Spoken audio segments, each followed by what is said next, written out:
Hello everyone, it's October 1st, 2023, and I decided on the way home from church that today is the day I was going to harvest the honey from our hive, show you the process, but more so I wanted to kind of show you a bit of our property here so that you can see what the bees have been actively foraging on. So the majority, you see all this beautiful, these are purple asters. What was interesting is you can see the white asters mixed in here. The white were most active foraged by the bees first, and then they switched to the purple as the season got a little bit progressed. Most of our goldenrod is past its prime, and so that was first, and then I would say the white aster, and then followed up by the purple aster. So we're heading back behind this old red barn here and behind our green pole barn, and this is the path that I have set up that goes into our bee yard that, like I said, only right now contains one hive. So thankful for this hive. And look at, just look at this. I walk back here and just in awe. There's some of that goldenrod. Just in awe of the number of bees. And some people mow their whole yards. I think this is absolutely beautiful. It's hard to decide when actually to collect the honey because we are having some wonderful 80-degree days. But I think it's time we collect for ourselves what we can get, and then leave the rest for the bees to overwinter with, praying that they do well. They have got that sealed down. It wasn't like that last time.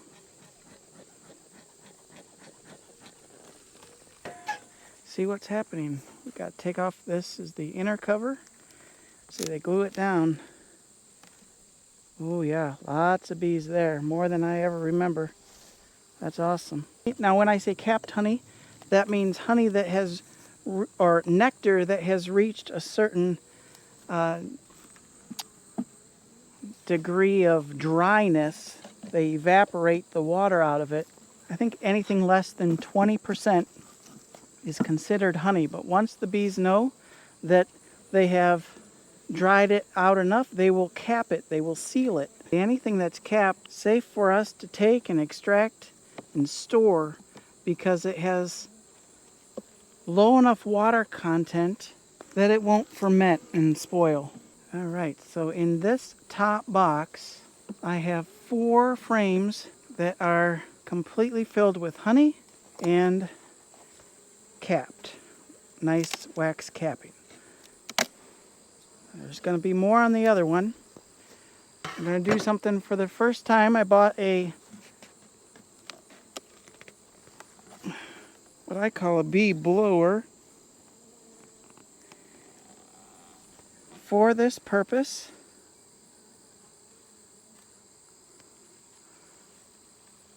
Of getting rid of bees. It might get kind of loud.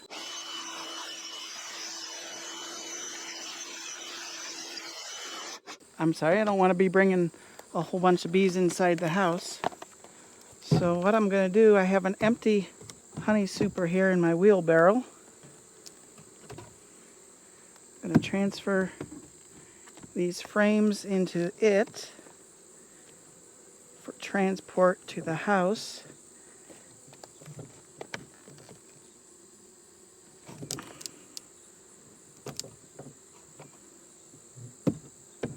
And I want to be careful that I don't open up any honey if I can help it,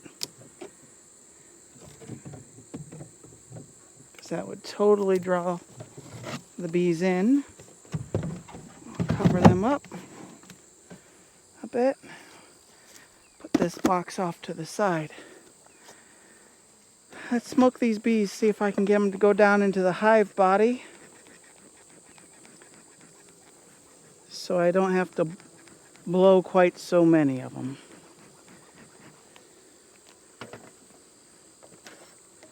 It doesn't hurt them, I don't believe, at all, but it is kind of I don't know. It's like instant hurricane. Who wants that, right? It's interesting. The lower you go into a hive,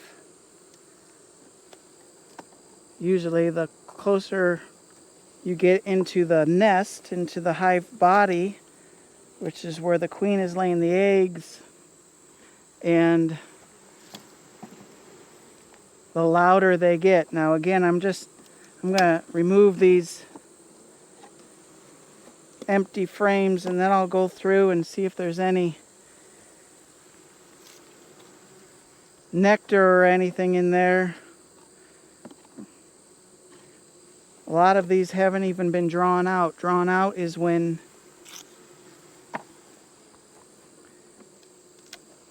the bees make their comb. Oh, here we go. So this is a great example. This is a great example of fresh comb that's being drawn out, and it's also being filled with nectar. So they are still actively working, preparing for winter. I'm going to set this one aside from the rest, I think. I'll set it right by my pant leg, so hopefully some of those bees might... Just kidding. I was going to say crawl up my leg. No one wants that. Just smoking them to drive them closer down or further down. This is a fun frame here. I put a couple foundationless frames in there, and so I have a completely natural comb there. They haven't put any nectar in there yet. Keep that one separate.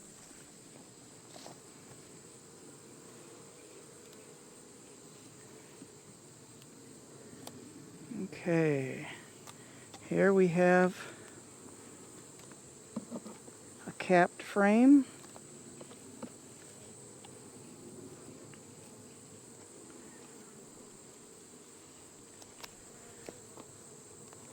Both sides, a capped frame. That's 2.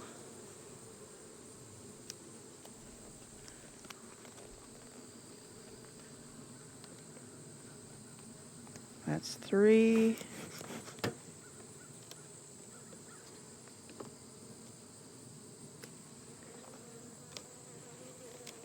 That's 4. 4 in this one. Were there 4 in the last one? So that's 8.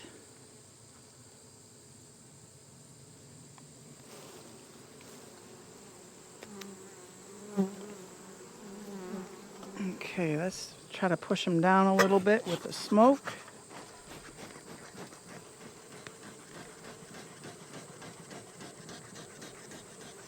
We're going to hear them tick up a little bit as soon as I pick this one up, because we're exposing more of the nest as soon as I do it.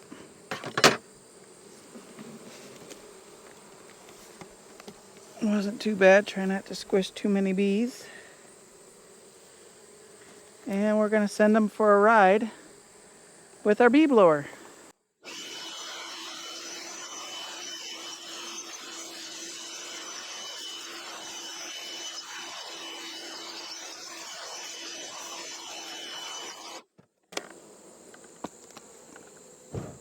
All right. Let's put this. Actually, what we're going to do, we're going to put the inner cover on. We're going to get ready for returning the extracted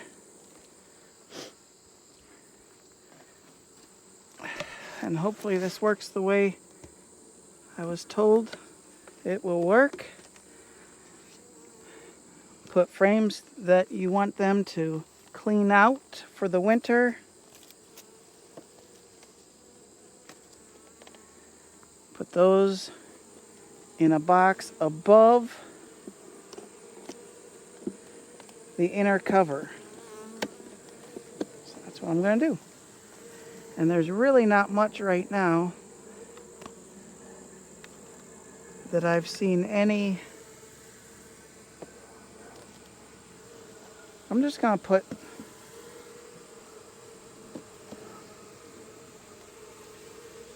maybe let's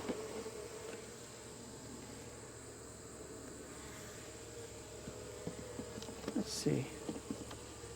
And hopefully they'll take that nectar or honey and put that back in.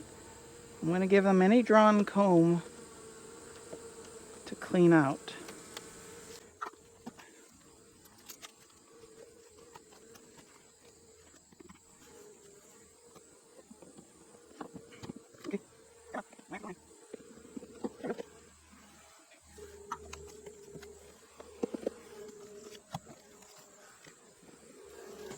The less time I can give the bees to find the honey I took, the better. Okay. We are done with the robbing of the honey.